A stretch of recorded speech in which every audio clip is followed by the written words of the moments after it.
Nous y sommes enfin. L'arc Onigashima touche à sa fin et c'est après plus d'un an de combat depuis le chapitre 1000 que nous voyons enfin la fin du combat. Apparu pour la première fois au chapitre 795, l'auteur n'a jamais cessé de nous montrer les différentes facettes de Kaido. Combattants invincibles, ivrognes, dragons belliqueux, despotes anarchiques, pour la clôture de cet arc la boucle est enfin bouclée. Nous apprenons enfin le passé de Kaido, ses motivations, ses déceptions et son évolution, depuis ses 10 ans à aujourd'hui. Rien de mieux pour pouvoir se livrer enfin à une analyse du personnage et surtout faire le bilan sur cet antagoniste dont l'arc principal n'aura jamais autant divisé la communauté One Piece.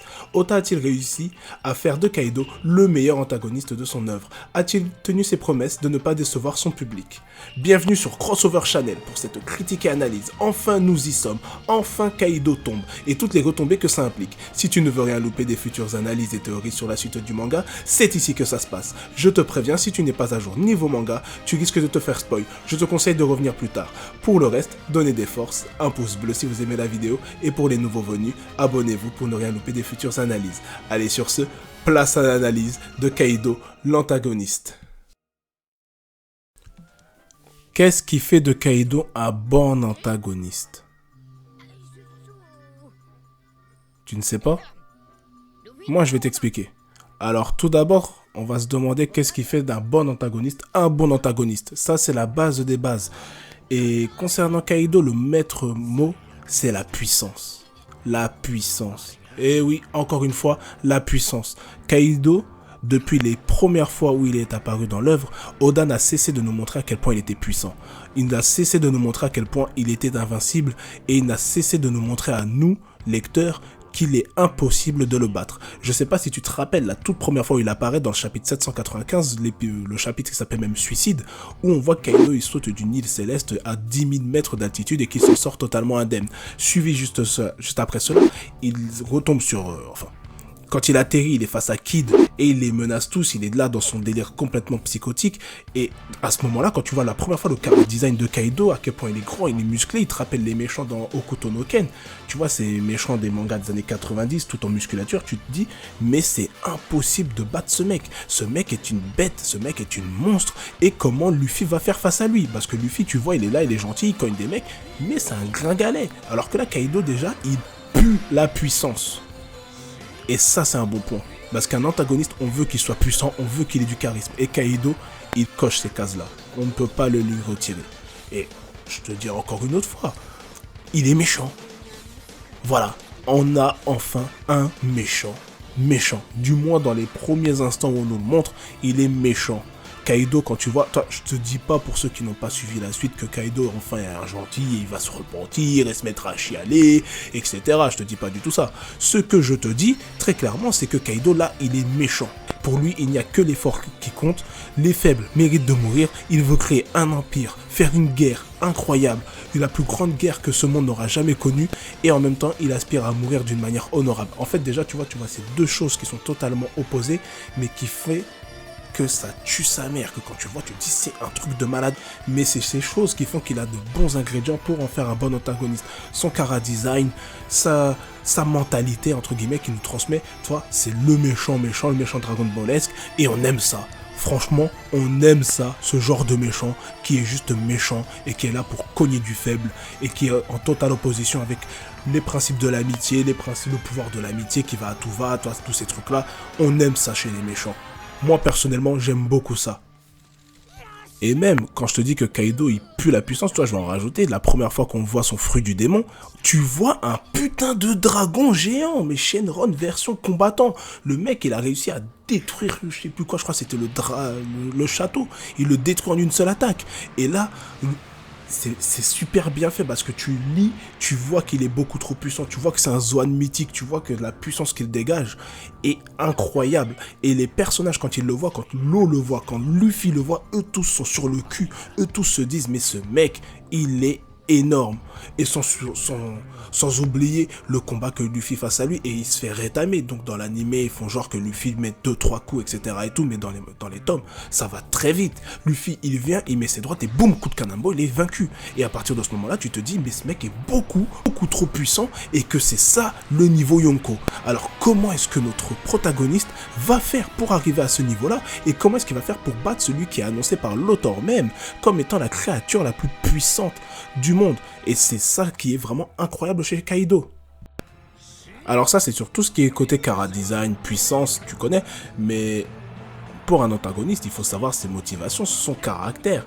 Et est-ce que Kaido, il coche aussi ces cases-là d'être, en termes de background, intéressant? Alors ouais, Kaido, quand tu vas le regarder dans les... pour les personnes qui ne sont pas encore à jour, qui ont décidé de forcer, quand tu regardes au début, Kaido c'est le méchant par excellence, c'est un méchant Dragon Ballesque. Il est méchant parce qu'on veut qu'il soit méchant. On n'a pas besoin d'apprendre qu'il a eu un passé difficile parce que sa grand-mère a essayé de le tuer, etc. On s'en bat les couilles.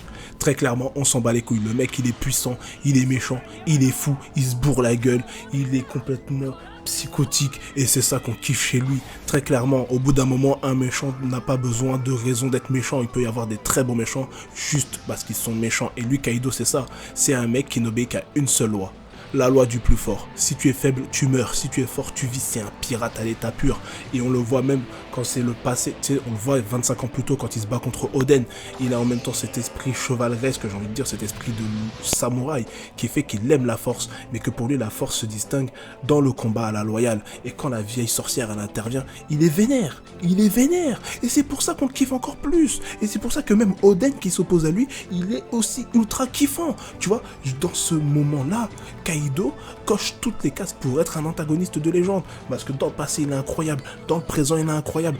Et il faut qu'on se demande, alors pourquoi est-ce que Kaido et l'arc Onigashima divisent la communauté? Il faut se demander. Parce que pour l'instant, il coche toutes les cases. Alors, est-ce que ce serait dans sa construction narrative que Kaido, finalement, aurait divisé la communauté? Donc, tout d'abord, dans la construction narrative de Kaido, ce qu'il faut bien comprendre, c'est que Kaido, il est créé de telle sorte à être, entre guillemets, un peu l'antéchrist dans One Piece. Je te dis l'antéchrist, ce serait plutôt l'anté-Joy Boy. Parce que Kaido, il est ultra puissant, et on nous crée un parallèle, justement, entre deux entités. Joy Boy, avec les smiles, tout ça, je vais revenir tout ça un peu plus tard, mais tout d'abord, on nous crée le parallèle avec Momonosuke, cette grosse pédale là. Donc, tu as Momonosuke qui, lui, se transforme en dragon parce qu'ils ont pris le facteur de lignage de Kaido. Donc, Momonosuke se transforme en dragon, tout comme Kaido, sauf que Momonosuke est faible. Et les deux s'opposent de par leur rôle parce que Kaido, actuellement, il est, j'allais dire le shogun, mais c'est pas le shogun, mais tu comprends, en tant que dragon, il est considéré comme étant le protecteur de l'île de Wano Kuni. Ce qui est en fait à la base le rôle que doit avoir Momonosuke qui lui est l'héritier des Kozuki. Donc les deux sont en opposition de par la symbolique qu'ils représentent en tant que dragon, en tant que fruit du démon le plus puissant, entre guillemets Zoan, et en tant que rôle de protecteur de Wano Kuni. Alors tu en as un qui est un protecteur bien salopard parce qu'il met en fait la population de Wano Kuni en esclavage et qu'il a fait de l'île sa base militaire parce qu'elle a une défense naturelle qui la rend inatteignable et donc qui fait que la marine ne va pas s'aventurer comme ça. Et tu as l'autre qui, contrairement à Kaido, le dragon rose, qui est une grosse pédale et qui tout seul ne peut pas atteindre ses objectifs, qui ne peut pas assumer toutes les responsabilités qui pèsent sur lui, parce que tout simplement c'est un héritier, mais c'est l'héritier du clan Kozuki, et il est trop faible. Il est tout simplement trop faible, et c'est surtout un gamin de 8 piges. Et Momonosuke, tout le long de l'aventure, bien qu'il soit apparu bien plus tôt que Kaido, Momonosuke, il a toujours eu besoin d'aide. Donc au final, l'opposition dans les deux, et aussi dans le fait que Momonosuke, de par sa faiblesse, est quelqu'un qui va devoir s'allier avec les gens, qui va devoir rallier les peuples à sa cause. Tandis qu'un Kaido, vu qu'il est puissant, il soumet les gens.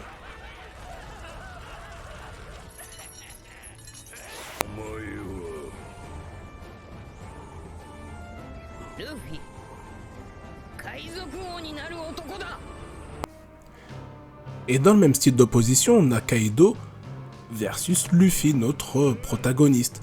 Alors, on te dit versus Luffy, mais c'est surtout versus Joy Boy. Alors, pour ça, déjà, il faut revenir aux fondamentaux. Qu'est-ce que Joy Boy? Enfin, qu'est-ce que nous pensons qu'est Joy Boy? Actuellement, nous, on pense que Joy Boy, c'est c'était un ancien prince ou un ancien truc, enfin on sait pas, mais ce qu'on sait c'est que Joy Boy était sûrement quelqu'un qui avait pour but de redonner le sourire, d'où son nom de garçon joyeux. Et même en tant que Nika, dieu du soleil, Joy Boy était un libérateur d'esclaves. Donc lui c'était le mec qui libérait les gens de leur souffrance.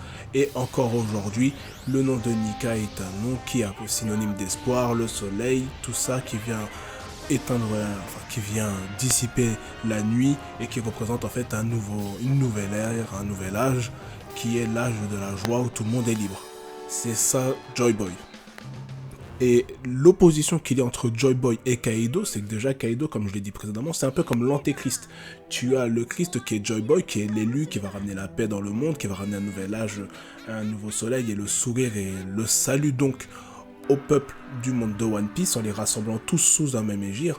Et tu as un Kaido qui, lui, de par sa puissance, encore une fois, oui, je sais, je dis beaucoup la puissance, etc. et tout, mais c'est un facteur clé chez Kaido.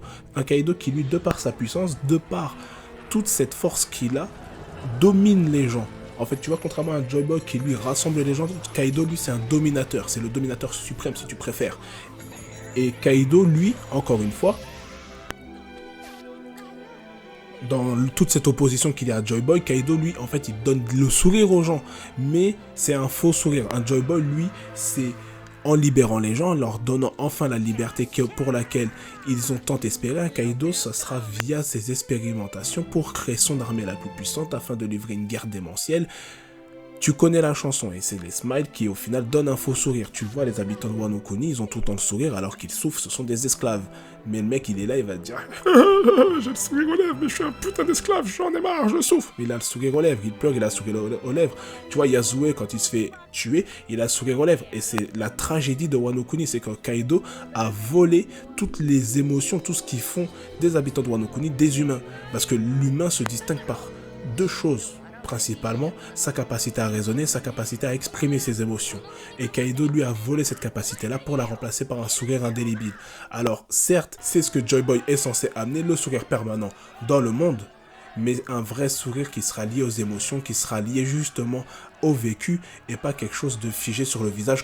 Et cette opposition se remarque encore plus dans le finish du chapitre 1049, quand tu as justement Kaido qui, face à Luffy, lui demande quel genre de monde tu veux instaurer. Et Luffy qui va tout simplement lui répondre un monde où les gens sont libres. Un monde, enfin je te dis un monde où les gens sont libres, il répond un truc de gogol à la Luffy, un monde où les gens ils peuvent manger à leur faim, mais c'est ce que Kaido a empêché. Kaido, lui, dans son optique d'être lui la personne la plus libre en faisant un combat, enfin en déclenchant cette grande guerre qu'il veut, parce que pour lui le champ de bataille est synonyme de liberté, et ben dans cette quête de liberté il va mettre en esclavage de peuple, ce que Luffy ne fera jamais, et c'est la grosse différence qu'il y a entre les deux.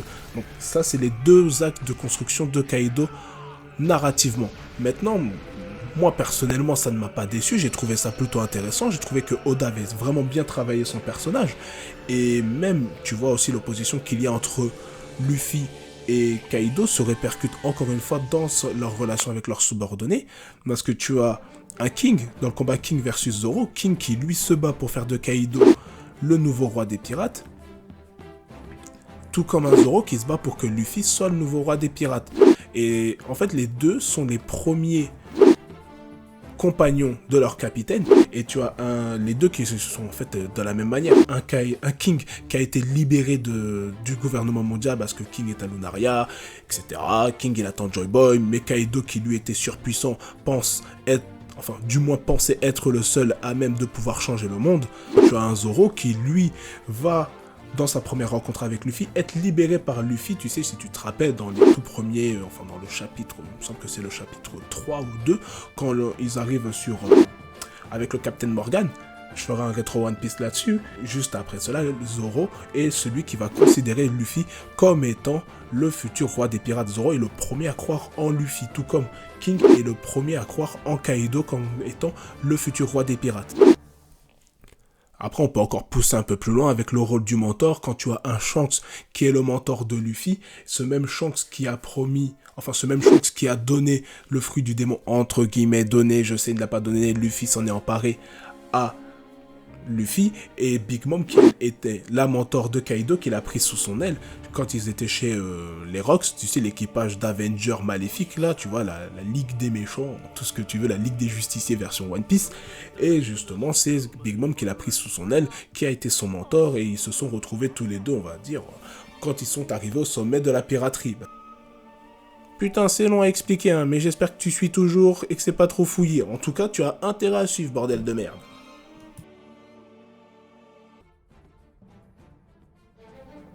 Encore une fois, tous ces éléments mis bout à bout font de Kaido un personnage qui est globalement réussi, tu vois. Donc, je dis beaucoup tu vois, mais Kaido il est globalement réussi. Que ce soit dans le chara-design, que ce soit dans la construction du personnage. Et personnellement, parce que là, voilà, on fait une analyse assez globale, donc il y a beaucoup de choses, même si toi tu t'attends à ce que je dise un truc, j'essaie de te montrer tous les tenants et aboutissants concernant le personnage de Kaido pour que toi tu puisses après me répondre si tu trouves finalement que Kaido est bien réussi, si tu trouves que non. Et là on va rentrer dans le vif du sujet. Alors qu'est-ce qui fait que Kaido, moi je trouve, qu'est-ce qui fait que ça, Oda a foiré? Et oui, parce qu'il y a bien des points où Oda a foiré. Et bah, ce n'est pas dans Kaido même, mais c'est dans tout ce qui entoure Kaido. Et laisse-moi t'expliquer. Comme je t'ai montré, donc personnellement, le personnage de Kaido, il est incroyable. Mais c'est surtout dans le combat final de l'arc Onigashima, que là, je trouve que Kaido a été gâché. En fait, Kaido, pour moi, tel qu'il est présenté, là, si je dois faire un comparatif, c'est un peu comme Hulk dans le MCU. C'est le personnage qui est le plus puissant, qui a une dégaine incroyable, mais on ne le respecte pas assez dans ses combats. Et le combat dans un shonen niketsu, c'est ultra important, mais vraiment ultra important. Quand je vois Kaido, le combat final qu'il a, donc qui commence au chapitre 1000, soit l'épisode 2015, qui est un chef-d'œuvre, un masterclass, enfin, tu connais, jusqu'à maintenant le 1049, en fait, c'est beaucoup trop long.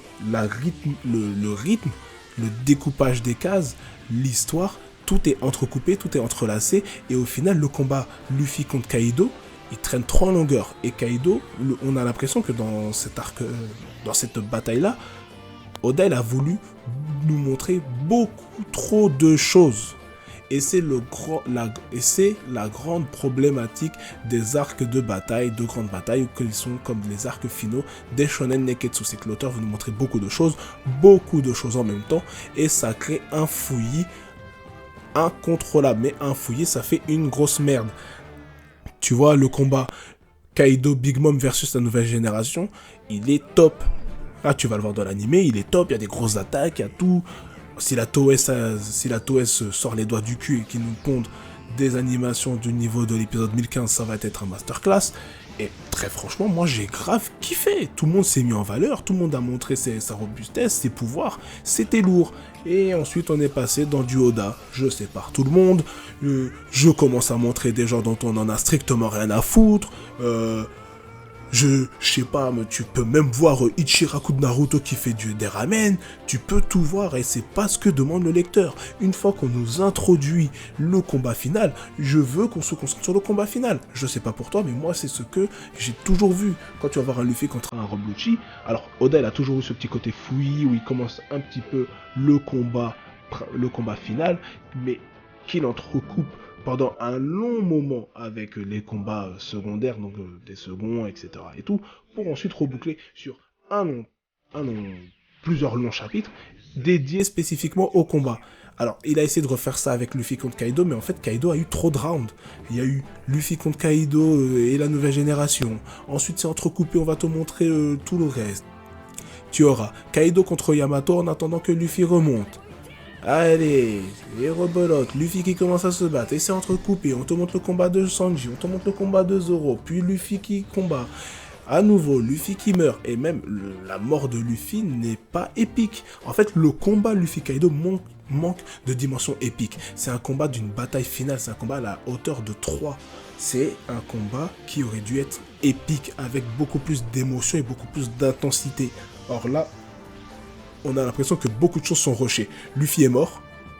Ok, le chapitre d'après, il revient, on voit même pas l'émotion des personnages avec qui il a vécu toutes ces aventures, on voit pas l'émotion d'une amie pour qui Luffy a failli sacrifier sa vie, pour qui Luffy a donné son chapeau, et qui est la seule personne à qui Luffy confie son chapeau, qui est son plus grand trésor. On n'a pas le ressenti d'un Zoro, qui est le premier Nakama de Luffy, on n'a pas le ressenti d'un Usopp, voilà, tout simplement, Luffy il est décédé, oh, Kaido il est là, non, j'ai indiqué que Luffy il est mort, et les autres, non, ce n'est pas possible. Et 3 pages plus tard, c'est bon, Luffy revient. Et ça enlève la dimension épique du combat. Tu as un Kaido qui ensuite va se battre contre Luffy, mais il manque toute cette dimension-là. Et ça a tellement traîné en longueur, comme je te l'ai dit, c'était sur plus d'1 an, qu'au final, avec un rythme hebdomadaire, sans compter les pauses, etc. et tout, tu ne kiffes plus, tu n'es plus dedans, tu attends juste la fin et tu te demandes juste si Oda va te pondre une fin cohérente. Et force est de constater que Oda a fait faire que Kaido se fasse fumer par une grosse droite, ce qu'il n'avait pas dit. Et c'est vraiment dommage, parce que en même temps, tu vas voir que dans ce combat, on nous fait des révélations sur le Gomu Gomu no Mi, mais ces révélations, elles doivent pas arriver à ce moment-là. En fait, Luffy, quand il se bat contre Kaido, même si ça coche toutes les cases qu'on attendait, parce qu'on se disait que Luffy ne peut pas battre Kaido sans un mot d'éveil, on se disait que Luffy ne peut pas battre Kaido sans une maîtrise du haki, sans un entraînement. En fait, Oda il va cocher toutes les cases pour que cet arc-là, pour que ce combat-là soit justifié. Un entraînement au Ryuo, une nouvelle progression, un Luffy qui se fait quand même battre pour nous montrer toute la puissance de Kaido, un Kaido qui affronte tout le monde à coup de haki des rois, un Luffy qui en plein combat progresse, apprend l'éveil du haki des rois, etc. Donc toutes les cases sont cochées, même le Gear 5, l'éveil du fruit du démon, tout ce qu'on attendait, tout ce qu'on a teasé depuis que Kaido est apparu. Tout ça, Oda nous l'a servi. Mais c'est pas parce que tu sers le plat qu'on attendait que le goût est bon. Et là, justement, le goût n'est pas bon. Parce que Oda aura mis trop de temps, le rythme, tout ça, c'est un peu trop long.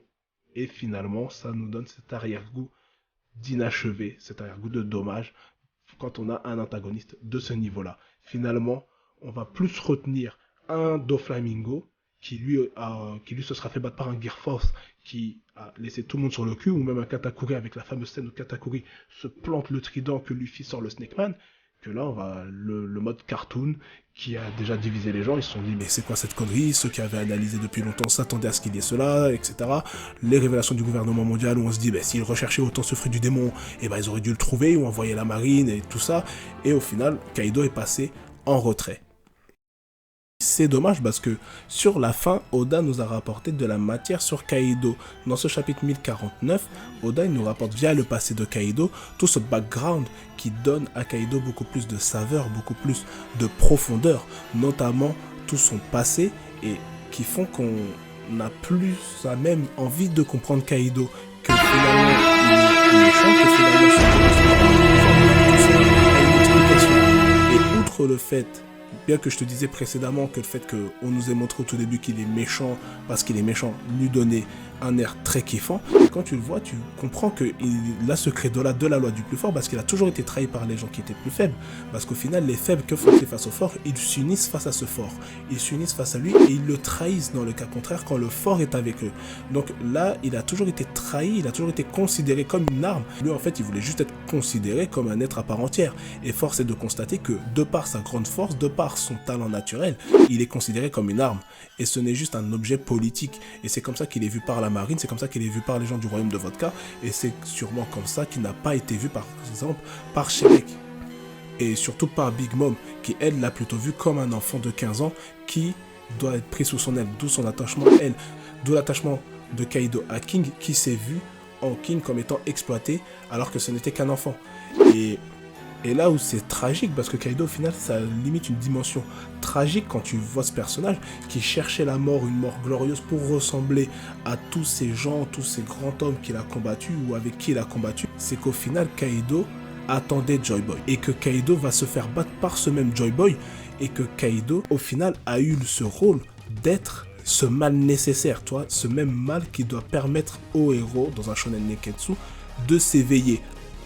Parce que justement, tu vois, là, le rôle que Kaido, il a très clairement dans l'œuvre, avec toute la puissance qu'il dégage, tout ce qui est lié à ce personnage, c'est que c'est vraiment lui qui va marquer un avant-après. Et c'est lui qui va justement nous mener un peu plus proche du One Piece et mener nos héros plus proche du titre de roi des pirates. Quand je dis nos héros, je parle globalement de Luffy et d'un Momonosuke qui aura le rôle d'un Oden. Voilà, là tu sais que maintenant on est dans la finalité de l'œuvre, là c'est que des gros têtes où Luffy est enfin dans les hautes sphères de la piraterie. Et le fait que Kaido soit l'antagoniste qui permet cela, doit faire que Kaido dégage quelque chose. T'imagines si Freezer dans DBZ, qui est l'antagoniste qui a permis à Goku d'atteindre le niveau de Super Saiyan, c'est-à-dire de s'éveiller, si lui il était claqué, si la planète Namek avait aucune intensité, etc., que non, ça ne l'aurait pas fait, on ne serait pas soudé de Freezer et ça aurait gâché l'arc.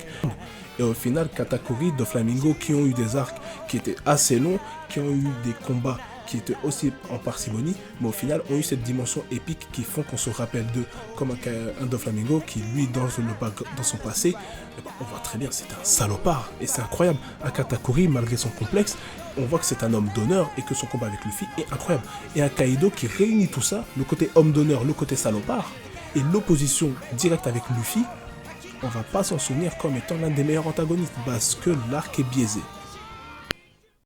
C'était mon analyse sur Kaido.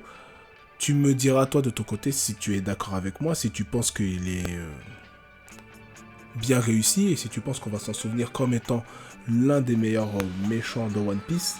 Donc tu as eu mon avis, j'attends le tien. Commente, like, abonne-toi, tu connais la chanson, hein. Surtout, voilà, tralali, tralala, comme d'habitude. Donc on se dit à la prochaine fois pour une de nouvelles analyses, théories, etc. sur le monde de One Piece peut-être, ou d'autres mangas, parce qu'il n'y a pas que One Piece dans la vie. Allez, sur ce, sayonara.